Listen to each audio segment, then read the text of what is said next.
So this is my first teaching lesson ever, and I am picked a really quick clip where I really began to struggle in teaching a PPF, which I did not know a whole lot about before I walked into this classroom to teach economics for a semester. I brought in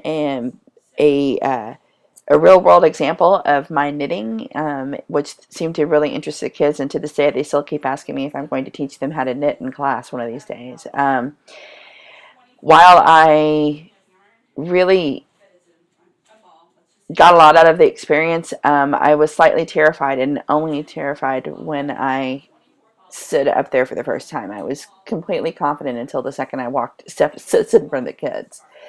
I think that this shows the beginning of my teacher voice, but that it's still a very quiet voice. And but the kids were very receptive, and I am glad that I taught this. But I'm also glad that I moved on to globalization, which was something I was a little bit more familiar with. Uh, it was also at this point that I realized what the skill level of my kids really was.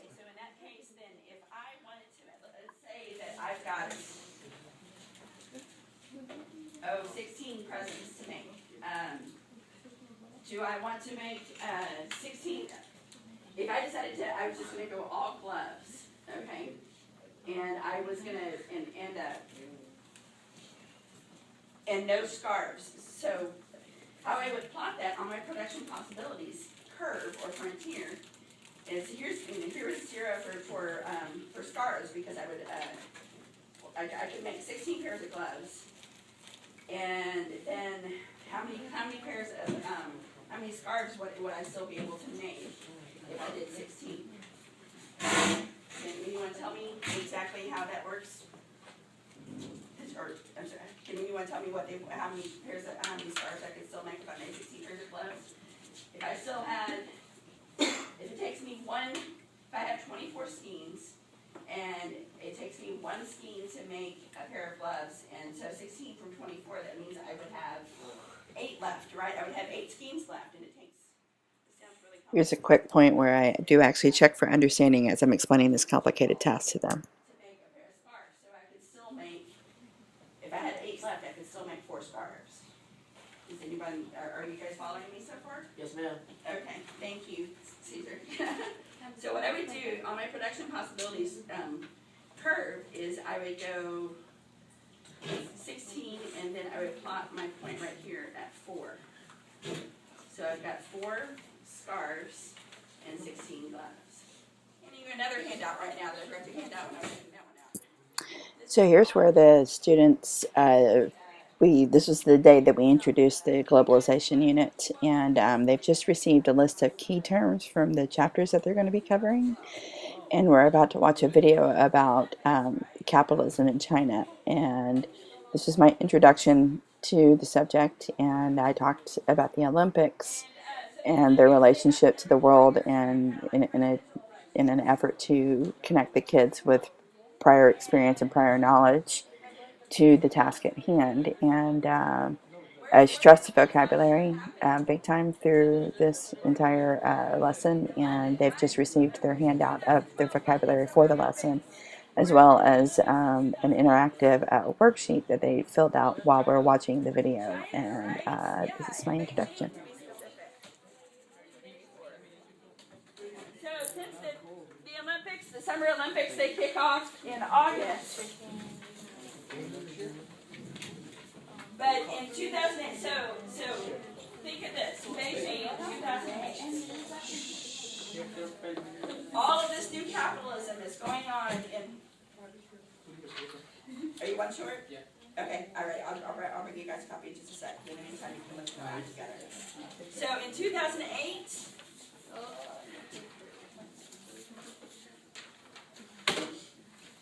There was the Olympics happening in Beijing for the first time in that August. The whole world's eyes, for the first time in a very long time, were all focused on China. And China representing the world and bringing the world together to celebrate this thing that's been going on for hundreds of years now. And I love the Olympics. I am an Olympics nerd. Let me tell you. I think it's a really awesome that in spite of everything that goes on around the world all the time, in spite of all of the fighting, all of the wars, all of the, disparities in rich and poor, that we still manage to do this one thing every 4 years, every 2 years, you think about it. I mean, I don't know how many, you guys remember the Jamaican bobsled team? Yeah.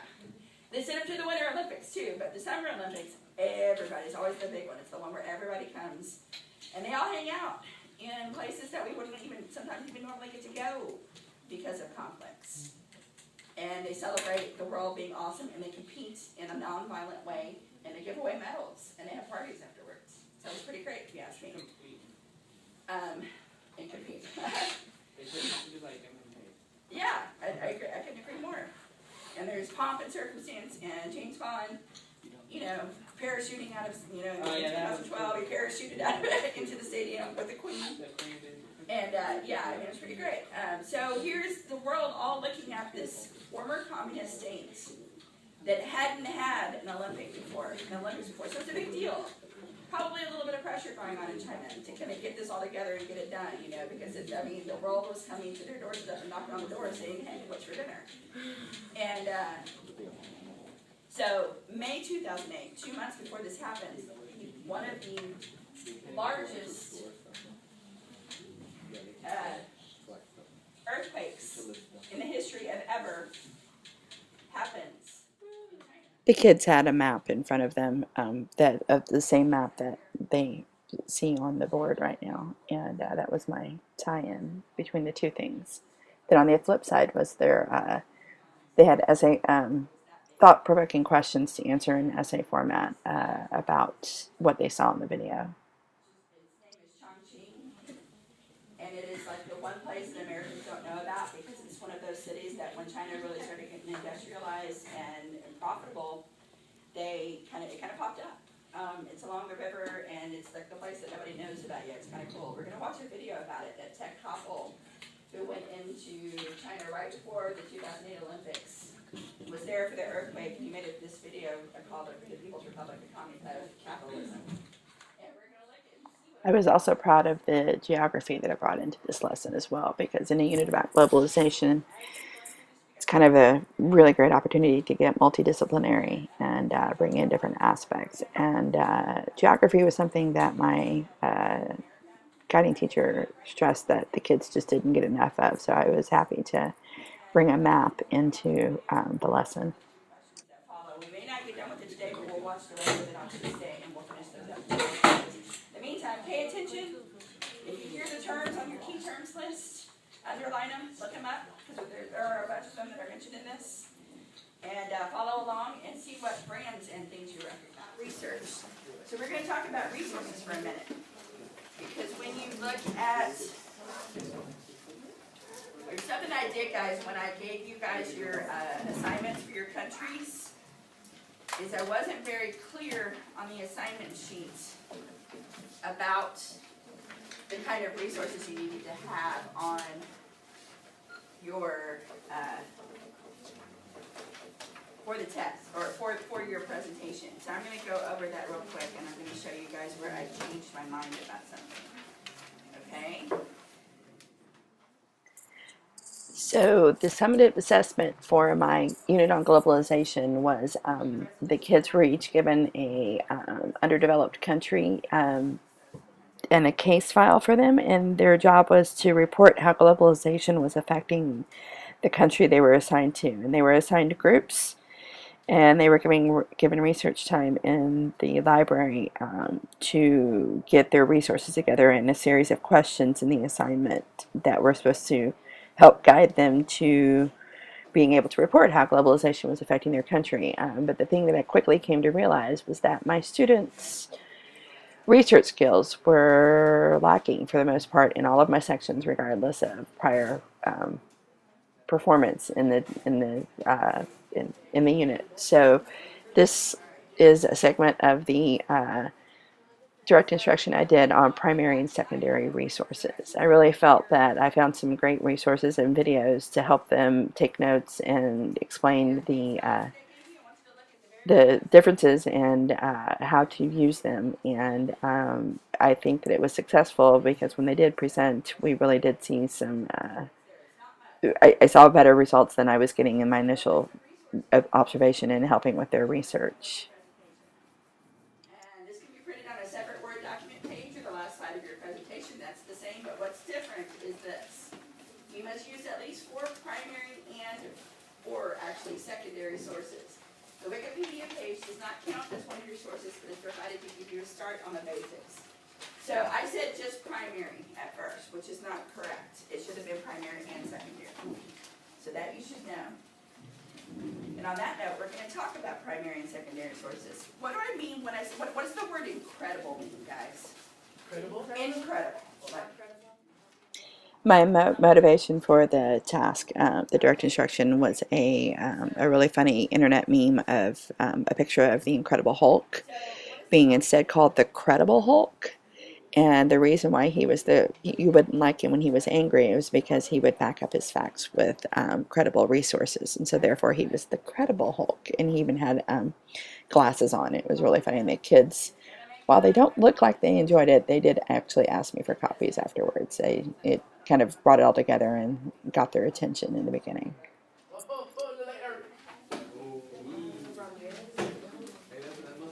See, he's incredible. Oh my God. Not the incredible. Shush, Eric, you know you found that funny. You're laughing on the inside. So you wouldn't like me when I'm angry because I always back up my rage with facts and documented resources. See, like he even has his smart home glasses on. Well, I didn't know you.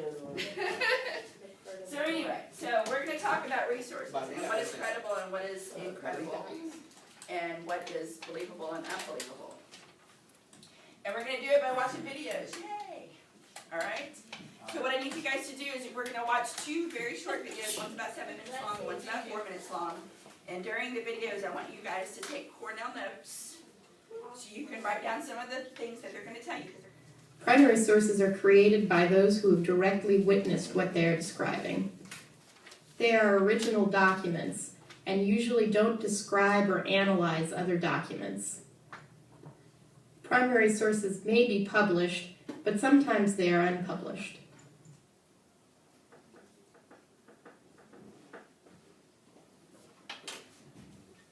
Before she goes into that, what do you guys think the videos and pictures I asked you to use in your project are? Are they primary or secondary sources? Primary, right? Unless the video is a news report. If it's somebody just talking about something that happened, that would be a secondary account, right? But if it's somebody who was there filming it or whatever as it happened, if you have that is primary. So that's the kind of the cloudy line between the two. But I just wanted to see which that. Okay. And you guys don't need to write down every single one of these things, but I would write down the history one or the social sciences one. Okay? Are these the primary sources?